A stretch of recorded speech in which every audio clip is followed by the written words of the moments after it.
아멘. 네, 주일 낮 예배 시간에 잠깐 인사를 드렸지만 한 번 더 소개를 하도록 하겠습니다.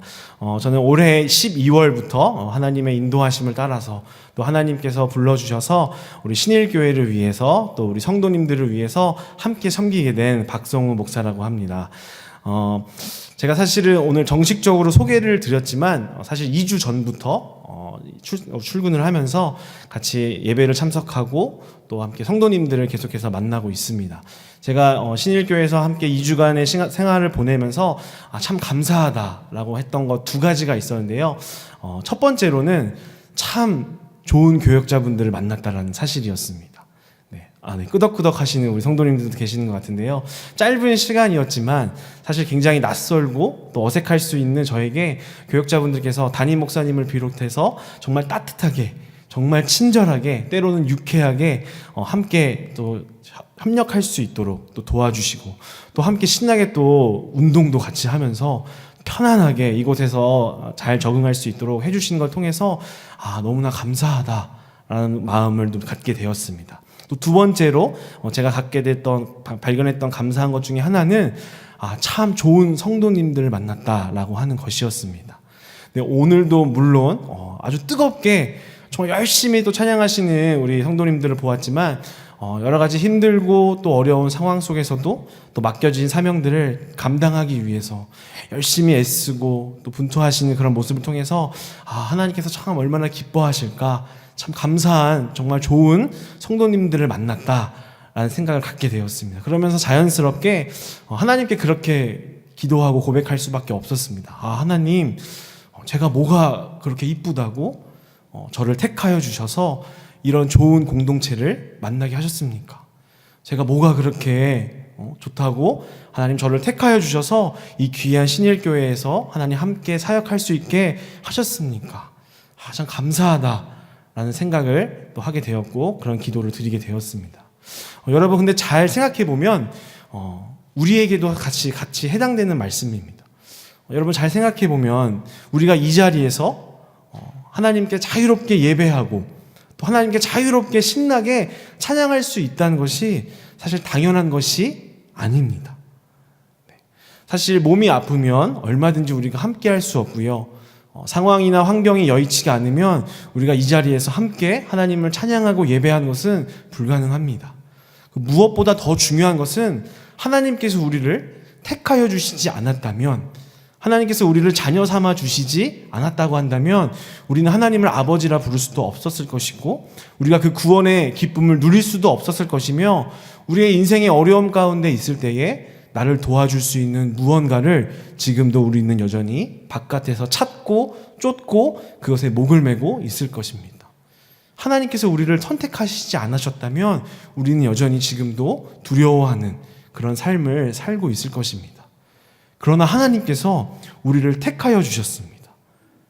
여러분, 근데 한번 질문하고 싶습니다. 왜 수많은 사람들 중에서 하필 나를 선택하여 주셨을까? 왜 나를 택하여 주셨을까? 얼굴이 좀 이뻐서? 내가 그래도 다른 사람들보다는 조금 더 착한 것 같아서? 아니면 내가 그래도 하나님께 드릴 수 있는 무언가가 많기 때문에 우리를 택하셨을까? 그것에 대한 답을 오늘 같이 말씀을 통해서 찾아보고자 합니다. 그래서 오늘 설교 제목은 이것입니다. 너희를 기뻐하시고 택하신 이유. 그것이 무엇일까? 오늘 말씀을 통해서 하나님께서 주시는 은혜를 같이 함께 나눠보려고 합니다. 오늘 본문은 신명기 7장의 말씀입니다. 이 말씀은 우리가 잘 아는 것처럼 하나님께서 모세를 통해서 애굽의 압제를 받고 있던 이스라엘 백성들을 구출해 내셨습니다. 그리고 40년의 그 광야 기간을 거친 이후에 드디어 약속하신 가나안 땅에 들어가게 되었습니다. 근데 들어가기 전에 하나님께서 마지막으로 이스라엘 백성들에게 신신당부하시면서 하시는 말씀이 오늘 신명기 7장의 말씀입니다. 하나님께서 이스라엘 백성들에게 이렇게 말씀하십니다. 6절에 보면 너는 여호와 내 하나님의 성민이라. 내 하나님 여호와께서 지상 만민 중에서 너를 자기 기업의 백성으로 택하셨나니 라고 말씀하고 있습니다.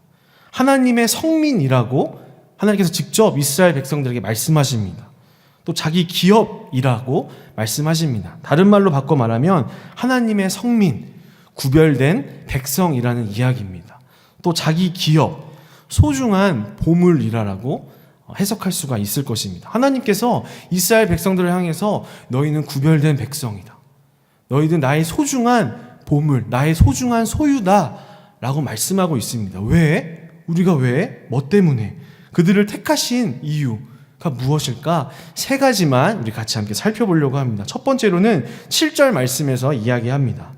여호와께서 너희를 기뻐하시고 너희를 택하심은 너희가 다른 민족보다 수요가 많기 때문이 아니니라. 너희는 오히려 모든 민족 중에 가장 적으니라 라고 말씀하고 있습니다. 하나님께서 이스라엘 백성들을 특별한 자신의 백성으로 택하신 이유가 무엇인고 하니 너희가 뭔가 숫자도 많고 강력한 힘을 가지고 있고 너희가 대단히 똑똑하고 지혜롭고 어떤 뭔가 탁월한 능력이 있기 때문에 너희를 선택한 것이 아니라고 말씀을 하고 계십니다. 오히려 그 반대라는 것이죠. 오히려 너희는 다른 민족들보다 숫자도 적고 연약하고 어리석고 부족한 자들이다. 그렇기 때문에 하나님께서 너희를 택하셨다라고 말씀하고 있습니다. 여러분 참 의아합니다. 왜 하나님께서는 오히려 다른 민족 중에 오히려 그들보다도 더 부족하고 연약하고 더 모자란 더 어리석은 그 백성들을 하나님께서 친히 나의 백성이다 라고 택하셨을까? 성경을 보면 하나님께서 일하시는 것이 참 그렇습니다. 하나님께서는 오히려 아무도 주목하지 않고 정말 볼품없고 미래도 소망도 없을 것 같은 그런 사람들, 그런 백성들을 하나님께서는 택하십니다. 그리고 오히려 그들을 통하여서 하나님께서 놀라운 기적과 역사를 이루셔서 세상에서 말하는 강한 자들을 부끄럽게 하십니다. 그래서 아무도 자랑하지 못하게 하시고 오직 하나님의 영광만이 드러나게 하시는 분이 바로 우리 하나님이시라는 것입니다. 여러분 생각해 볼 때 아브라함이 그렇습니다. 아브라함을 통해서 아브라함은 나이가 늙도록 자녀를 가질 수가 없었습니다. 누가 봐도 소망이 없는 그런 사람이었지만 하나님께서 아브라함을 택하셨을 때에 그가 많은 나이를 가졌음에도 불구하고 이삭을 통해서 큰 민족을 이루신 것을 우리가 기억할 수 있습니다. 또 누가 있습니까? 많은 형제들 속에서 치여서 정말 외면받고 또 노예로 팔려갔었던 요셉. 정말 소망도 없고 미래도 없는 요셉이었지만 하나님께서 요셉을 선택하셨을 때에 요셉을 통해서 놀라운 리더십을 발휘하게 하셨고 이집트뿐만이 아니라 그 주변에 있는 많은 나라들에게 더 풍요롭게 하는 기적을 베푸셨던 것을 기억할 수 있습니다. 또 다윗이 있습니다. 많은 형제들 앞에서 사무엘이 기름 부으려고 찾아갔을 때 아버지가 부르지도 않았던 그런 정말 존재조차도 잘 여겨지지 않는 그런 미약한 아들이 다윗이었지만 하나님께서 다윗을 선택하셨을 때에 하나님은 놀라운 이스라엘 민족의 왕으로 세우셨던 것을 우리가 기억할 수 있습니다. 하나님이 일하시는 방식이 이렇다는 것입니다. 오늘 우리가 또 특별히 청지기 임명주일로 보냈는데 하나님께서 왜 나를 이 중요한 사명을 맡기셨을까? 왜 우리를 택하셨을까? 왜 우리에게 이러한 귀중한 사명을 주셨을까? 내가 뭔가 조금 괜찮으니까? 라고 우리는 생각할 수가 있습니다. 하지만 그렇게 생각하는 순간부터 우리는 바로 교만해지기 시작합니다. 하나님께서 맡기신 일임에도 불구하고 하나님 어떻게 해야 될까요? 라고 우리는 묻지 않습니다. 내게 주신 그냥 힘과 지혜로 얼마든지 할 수 있다라는 마음으로 마음대로 섬기기 시작합니다. 그러면 그때부터 문제가 마구마구 생기기 시작하는 것이죠. 오늘 말씀을 우리가 기억할 필요가 있습니다. 하나님께서 우리를 택하신 이유는 무엇이냐면 우리가 오히려 볼품없고 작고 연약하기 때문임을 기억함으로 감사함으로 우리에게 맡겨주신 것을 감당하시는 여러분 되시기를 축복합니다. 우리 두 번째로 하나님께서 우리를 기뻐하시고 선택하신 두 번째 이유가 무엇일까? 8절에서 말씀합니다. 여호와께서 다만 너희를 사랑하심으로 말미암아 라고 말씀합니다. 다만 우리가 뭔가 하나님께 사랑받을 만한 행동을 했거나 이쁨 받을 만한 어떤 것을 했기 때문이 아니라 하나님은 다만 너 있는 존재 자체를 사랑하시기 때문에 우리를 선택해 주셨다는 사실입니다. 여러분 그 사랑이 좀 이해가 되십니까? 내가 아무런 사랑받을 만한 행동을 하지 않았고 오히려 어쩌면 하나님의 마음을 아프게 할 만한 행동을 더 많이 했음에도 불구하고 우리의 존재 자체만으로 하나님은 우리를 기뻐하시고 사랑하셔서 선택하셨다는 것입니다. 저는 그 사랑에 대해서 요즘에 조금씩 더 이해하고 있는 중입니다. 저에게는 이제 막 2달 된 예쁜 딸이 있습니다. 여러분 근데 아마 자녀를 키워보신 분들도 계시고 또 보면은 저 뒤에 잠옷실에서 열심히 우리 아이들을 달래시는 부모님들도 계시지만 여러분 2달 된 아이가 우리 부모님을 향하여서 정말 사랑스럽고 예쁜 그런 행동을 더 많이 할까요? 아니면 부모님의 막 짜증을 유발시키고 화를 돋구는 행동을 더 많이 할까요? 어떤 걸 더 많이 할까요? 자녀를 많이 안 키워보셨습니까? 네. 다 아시겠지만 후자일 것입니다. 열심히 수시로 기저귀를 갈아줘야 되고요. 수시로 젖을 먹여야 되고요. 또 젖을 먹였으면 열심히 트름을 시켜줘야 되고요. 또 온도와 습도를 최적화되게 맞춰줘야 하고요. 또 무엇보다 밤에 신실하게 또 일어나서 또 부모와 함께 하고자 울부짖는 그 아이를 열심히 달래야 하는 그런 아픔과 짜증과 화를 때로는 동반해야 합니다. 하지만 여러분 아시겠지만 그 아이가 한 번이라도 웃는 얼굴을 보았을 때에 그 아이가 곤히 자고 있는 그 얼굴을 보았을 때에 어떤 마음이 드실까요? 네. 내가 이 아이를 향해서 짜증났었던 화를 냈었던 그 마음에 죄책감을 갖게 하는 얼굴을 합니다. 그래. 그냥 너 존재 자체만으로도 나에게 뭔가 사랑스러운 것을 하지 않았지만 네 존재 자체만으로 너무너무 사랑스럽다 라는 것을 느끼게 되는 것이죠. 그래서 한 가지를 좀 느끼는 것 같습니다.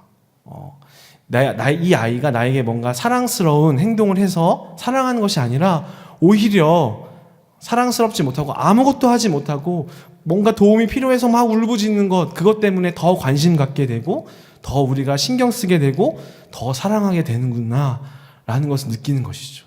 어쩌면 하나님 아버지의 마음이 우리를 향한 하나님 아버지의 마음이 이것이지 않나 싶습니다. 아무것도 할 수 없기 때문에 아무것도 못하기 때문에 하나님의 그 은혜가 아니고서는 정말 아무것도 설 수 없는 사람들이고 내 자녀들이기 때문에 오히려 그 백성들을 향해서 하나님은 더 사랑하신다는 사실입니다. 그 사랑으로 우리를 선택하시고 기뻐하시고 자녀 삼아 주셨다는 사실입니다. 우리 마지막으로 3번째 이유입니다. 하나님께서 우리를 기뻐하시고 택하신 3번째 이유는 바로 8절 중반부에서 말씀합니다. 또는 너희의 조상들에게 하신 맹세를 지키려 하심으로 말미암아 라고 이야기합니다. 하나님께서 아브라함에게 먼저 약속하셨습니다. 너와 네 자손들에게 약속의 땅을 주겠다라고 말씀하십니다. 그러고 나서 한참 시간이 흐른 뒤에야 이 이스라엘 자손들이 약속의 땅을 받게 됩니다. 그 과정 중에는 정말 이 약속을 폐기 처분해도 될 만큼 이스라엘 백성들의 범죄들이 많았습니다. 그럼에도 불구하고 하나님께서는 본인께서 스스로 먼저 내가 약속했다. 그러니까 내가 너희를 인도할 거다. 이스라엘 백성들이 범죄했을 때도 내가 약속했거든. 그러니까 너희들을 인도할 거다라고 하나님께서 친히 직접 그 약속하신 것들을 계속해서 상기시키면서 이끌어 가시는 것을 우리가 볼 수가 있습니다. 여러분 하나님께서는 마찬가지로 우리에게도 약속하셨습니다. 무엇을 약속하셨습니까? 요한복음 1장 12절에서 이렇게 약속하셨습니다.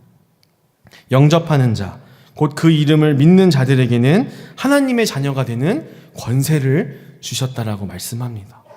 우리가 하나님 앞에서 굉장히 그 마음을 아프게 하고 정말 도저히 하나님의 얼굴을 바라보기가 너무나 창피하고 부끄러운 행동을 할 때가 한두 번이 아닙니다.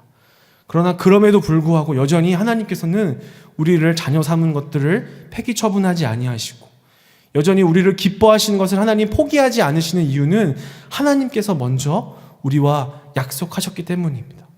예수 그리스도를 통해서 내가 너를 자녀 삼았다. 그리고 앞으로도 예수님을 통해서 너를 끝까지 이끌어 갈 것이다라는 약속을 우리에게 주셨기 때문입니다. 우리 오늘 드렸던 말씀을 좀 정리하고자 합니다. 하나님께서 우리를 기뻐하시고 택하신 그 이유 3가지를 나누었습니다. 첫 번째는 무엇이었냐면 우리가 잘나서가 아니라 오히려 작고 볼품없기 때문에 하나님 우리를 택하셨고 또 우리에게 귀한 사명을 주셨다는 사실입니다. 두 번째로는 다만 우리를 그저 사랑하시기 때문이라고 나누었습니다. 또 마지막으로 3번째는 하나님은 약속을 지키시는 반드시 약속을 지키시는 하나님이시기 때문이라고 같이 말씀을 나누었습니다. 오늘 들었던 이 세 가지 말씀을 좀 기억하면서 우리 옆 사람에게 서로 좀 이렇게 좀 축복하면서 인사하면 좋겠습니다. 저를 따라서 한번 이렇게 인사하겠습니다. 당신도 엉망이고 나도 엉망입니다.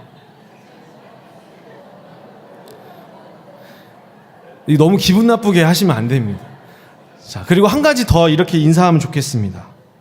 그럼에도 하나님은 나와 당신을 선택하셨습니다. 함께 나누겠습니다. 네, 한 번 더 인사하실 때 다시 한번 이렇게. 그럼에도 하나님은 나와 당신을 사랑하십니다. 네, 여러분, 저도 엉망이고요. 여기 계신 여러분도 엉망일 거라고 생각합니다. 겉은 그렇지 않아 보일지 모르지만 우리 하나님은 다 아십니다.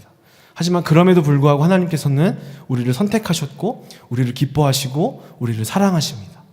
그렇기 때문에 우리가 할 수 있는 것은 무엇일까요? 오늘 말씀 마지막 11절의 말씀처럼 그런즉 너는 오늘 내가 내게 명하는 명령과 규례와 법도를 지켜 행할지니라.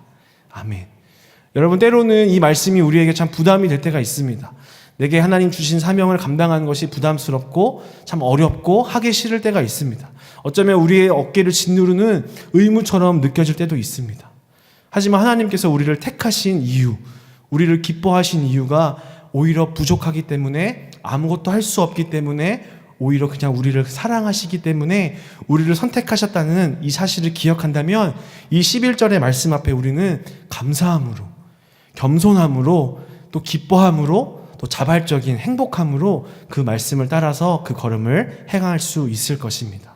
오늘 이 말씀을 따라서 하나님께서 맡기신 그 사명을 충성되이 감당하실 수 있는 저와 모든 신인의 성도님들 되시기를 주님의 이름으로 축복합니다. 기도하겠습니다. 사랑의 하나님, 우리가 아무것도 아닌 사람들인데 우리를 기뻐하시고 택하여 자녀 삼아주시고 또 귀한 사명도 허락하신 것 감사를 드립니다. 우리가 부족함에도 택하신 하나님의 은혜와 사랑을 잊지 않게 하셔서 늘 겸손함과 감사함과 기쁨으로 우리에게 맡겨진 신앙의 걸음들을 잘 걸어갈 수 있게 하여 주시옵소서. 우리를 기뻐하신 예수님의 이름으로 기도드립니다. 아멘.